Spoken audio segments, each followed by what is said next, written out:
A forma da bacia e a sua morfometria é também relevante para a formação do escoamento na bacia, né? Então, a gente vai analisar um pouco isso agora. Então, a área da bacia, obviamente, quanto maior a área da bacia, maior se espera que seja as vazões operadas nessa bacia. As vazões, ela vai ter efeito sobre as vazões máximas, mínimas e as vazões médias específicas na bacia. Vazão específica é exatamente a vazão por unidade de área da bacia. Vazão específica, então, é a vazão por unidade de área.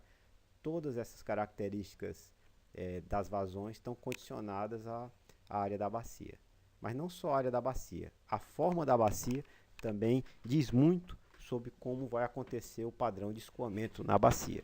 Então, suponha, por exemplo, que essas 3 bacias hidrográficas, elas têm a mesma área, as mesmas características geológicas, tudo mudando, exceto a forma da bacia. Então, o que é que a gente vai observar? Imagine aqui que essa bacia aqui, esses números que nós temos aqui, é o tempo que demora a água para sair deste ponto para cá. Suponha que aqui seja o tempo de concentração, uma estimativa do tempo de concentração da bacia hidrográfica.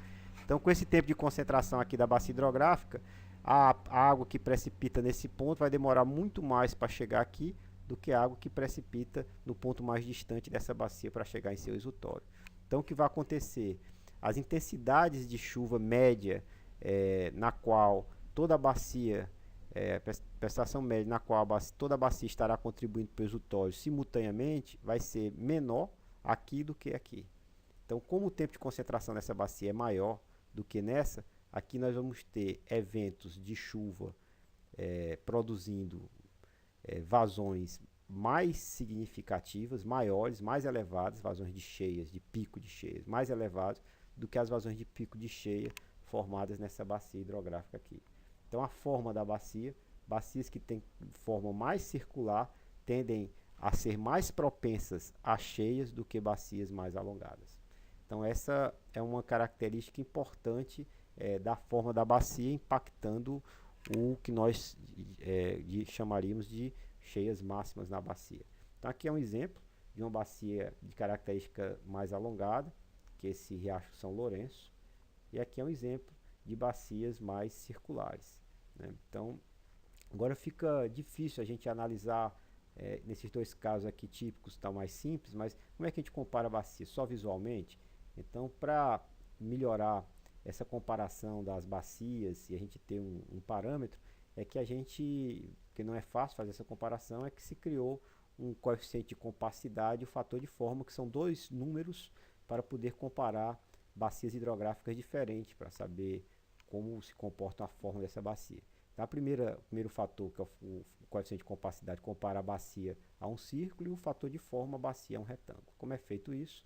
A gente vai, com o fator de compacidade, então, vai pegar o perímetro da bacia e comparar com o perímetro de um círculo que tenha a mesma área da bacia. Então, como o círculo tem essa mesma área da bacia, πr2 desse círculo, né, que tem internamente a mesma área, né, vai πr2 igual a A e R. Então, aqui o raio seria a área sobre π, raiz quadrada disso, substituindo aqui. Então, a gente teria aqui que o fator de compacidade seria o perímetro dividido por 2π raiz de A sobre π, ou a gente teria esse fator de compacidade aqui. Então, esse fator aqui, o coeficiente mínimo é igual a 1, né? Obviamente, porque o menor perímetro, a figura geométrica que tem menor perímetro para uma dada área é um círculo, né? Então, em função disso, quanto mais próximo a 1, mais circular é a bacia. Quanto mais distante de 1, maior que 1,